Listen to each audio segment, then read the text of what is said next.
This is Rams Showcase on Sports War Radio with your host, SheriffJoeBags. What's going on, Rams fans? Welcome to a special edition of Rams Showcase, a little bonus episode for you guys. Today we are looking at the second quarter of the Rams season, and it was awesome. Also, spoiler alert, it was pretty good for the Rams, all right? So I am Sheriff JoeBags, your host, laying down the law for you guys. Second quarter review for you guys, and I'm not going to waste any time. We're going to hop right into it. The Rams went 4-0 in the second quarter of the season. That was all in October.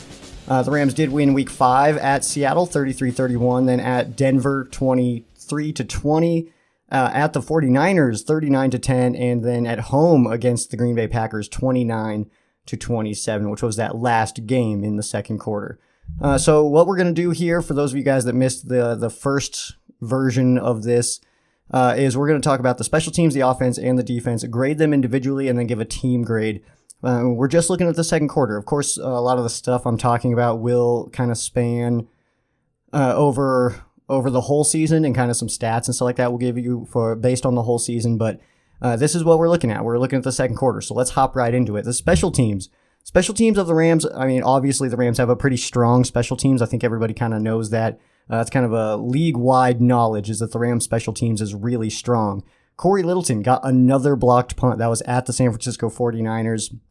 He led the league last year, had 2, and he's already got 2 this year. So far, he's looking pretty good blocking punts, but I don't think anybody's really surprised by that. It's just really nice to see Cory Littleton still being able to produce in that regard. Johnny Hekker, he was able to convert a 4th down conversion against the Green Bay Packers in the final game there of the second quarter. And then, of course, he's still just a monster punter. I mean, I don't think there's really any argument there. Johnny Hekker is probably the best punter in the NFL. If he's not the best, he's definitely top 2, top 3 guys in the NFL.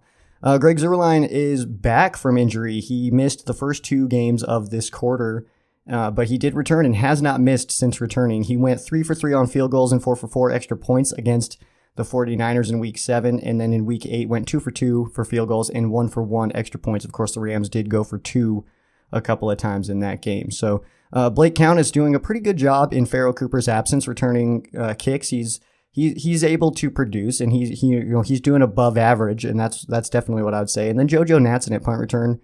JoJo Natson is a pretty strong punt returner, and this has even led to some fans asking me, if Pharoh Cooper returns, what do we do with JoJo? And in my opinion, Pharoh Cooper, he's a Pro Bowl punt returner. I think we have to continue to roll with him. But it's nice to have a guy like JoJo Natson who has been filling in really nicely at punt returner. Overall, for the special teams unit, I did give him a B, and I wrote down my reasoning here for you guys on all my grades, so you guys can kind of stay with me here. So I said the Rams boast one of the top special teams groups in the NFL. The injury to Greg Zuerlein and having Cairo Santos miss field goals in each of his games prevents the A in this situation.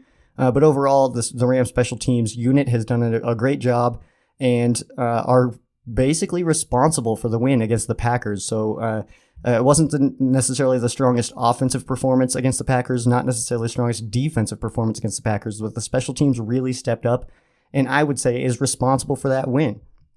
Now let's take a look at the offense. Jared Goff, performance down from the first quarter. He is not performing as well as he did in the first 4 games. He has 313 less pass yards in the second quarter than he does in the first, 5 less touchdowns, 1 more interception, and 7 more sacks. That's all from the first 4 games to the second 4 games. And then his yards per attempt is also down 1.9 yards. So definitely a drop in production for Jared Goff, but he's still 3rd in passing yards and tied for 3rd in passing touchdowns. Todd Gurley leads the NFL with 800 rushing yards. The next closest is Ezekiel Elliott. He has 619. So Gurley obviously perfectly on pace for 1,600 rushing yards this year. He leads the NFL with 11 rushing touchdowns. James Conner is in second. He has 9. So, Todd Gurley obviously having an extremely strong season. He's on pace for 30 touchdowns. The NFL record is 31 touchdowns. That is held by LaDainian Tomlinson of the Chargers. He did that in 2006, scored 31. So the Rams record all time is 26 touchdowns in 1 year, and that was the year 2000, and that was running back Marshall Faulk. The Cup injury did hurt the Rams in this regard on the offense, And his return starting in week 9, so for the third quarter of the season, I think is going to help the offense a little bit there. And the only 2 games the Rams have not scored 30-plus points were in the second quarter, and the lowest output still being 23. And when Jeff Fisher was the coach, our average was 12.3 points a game. So still performing way above where they used to be, which is nice. And 8-0, it's really hard to pinpoint a whole lot of weaknesses when your team is sitting at 8-0. Rams averaging 33 points a game. 12 sacks were given up in the second quarter of the season, 10 of which were in 2 games. That was against the Broncos, and that was against the Packers. 5 sacks apiece in those games, and those are the only 2 games that the Rams did not put up 30 points. Overall, I gave the Rams offense a B, because there was a little bit of a drop in production there. The Rams have shown some difficulties in certain situations and have had a harder time moving the football against teams who either have strong pass rushers or who blitz a lot. Todd Gurley has been the brightest spot of the Rams offense, but I think the roles of each individual receiver are really yet to become fully defined. Injuries have played a part in that, of course, but the Rams offensive line has been really strong when blitzes are not being sent, but have had some issues picking up blitzes. And that in part is because people are sending more guys than we have blocking. And the Rams still boast one of the top offenses in the leagues. But based on the first quarter and expectations, I had to go a little bit lower and give them a B this time. Let's take a look at the defense. Rams in this second quarter are giving up 22 points a game. Sacks are rising, which is really good news. And Aaron Donald, obviously one of the best players in the NFL, definitely leading that charge. Donald leads the NFL in sacks with 10. He's also being double-teamed 70% of the time he is on the field and is still leading the league in sacks, so it's absolutely amazing. Donald also, he looks like he's being held on just about every single play, so that's one thing, I guess, when you're that good of a player, you're going to have some issues like that, when you're going to be held and they're not going to call it, because, I mean, if they called every single holding call on Donald, then I don't even know if we really get to watch a game play, so I guess in that regard, it's okay. I don't know. I'm trying to justify it a little bit here, trying to make myself feel better. The secondary is struggling without Talib, and Peters is getting turned around really often. After his ankle injury, he really just hasn't been the same. And then I do think that adding Dante Fowler, of course, this has nothing to do with the second quarter because the Rams just added Dante Fowler for the second half of the season. I think the pass rush should improve, and I think the points per game average will improve as well on the defensive side. So that's a very big plus. But in the second quarter, of course, edge rusher, definitely a concern. So overall for the defense, I gave it a B+. And that might seem kind of weird to some people, but I did it mainly because of situations. When the Rams need a pass rush, they get one. It seemed like every time I would say, man, we really need a stop right here, Aaron Donald would get a sack. So maybe I'll just keep saying that. But the Rams defense has shown signs of weakness on the back end. John Johnson has really taken on a leadership role, which is really good to see. And he has 2 interceptions in the second quarter. That was against the 49ers and against the Broncos as well.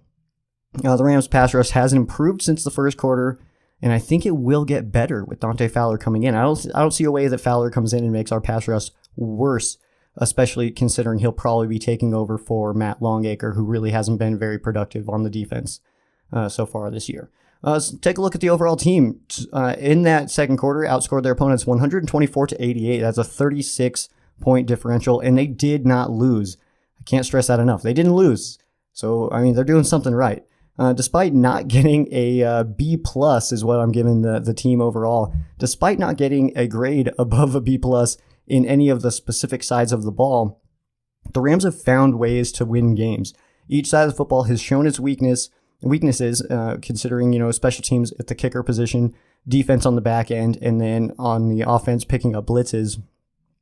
But it seems like whenever one is lacking, the other ones pick up. When the defense plays poor, the offense picks up. When the offense plays poor, the defense picks it up. And the special teams, they've been very important in most of these games in the second quarter. So that is it. Those are my grades for the second quarter of the season. That's from week 5 to week 8. And of course, we will do another one after the third quarter of the season ends. The third quarter is at New Orleans, at home against the Seahawks. versus Kansas City because that game is going to be in Mexico. Then, of course, the Rams do have their bye week in Week 12, and then they travel to Detroit. That will be the third quarter, and that's when you'll hear from me again. Make sure you guys follow all the Rams Showcase social media. That's at RamsShowcase on Instagram and Twitter, Facebook.com/RamsShowcase. You can also follow me as well at SheriffJoeBags on Instagram and Twitter, Facebook.com/SheriffJoeBags. You can also add me as a friend on Facebook if you feel so inclined. My name is Joe Branham, also known as SheriffJoeBags. That is going to do it for the second quarter review, though. For those of you that aren't Rams fans, our thoughts and prayers are with you. For those of you that are Rams fans, thank you guys so much for listening, and you guys have a great night.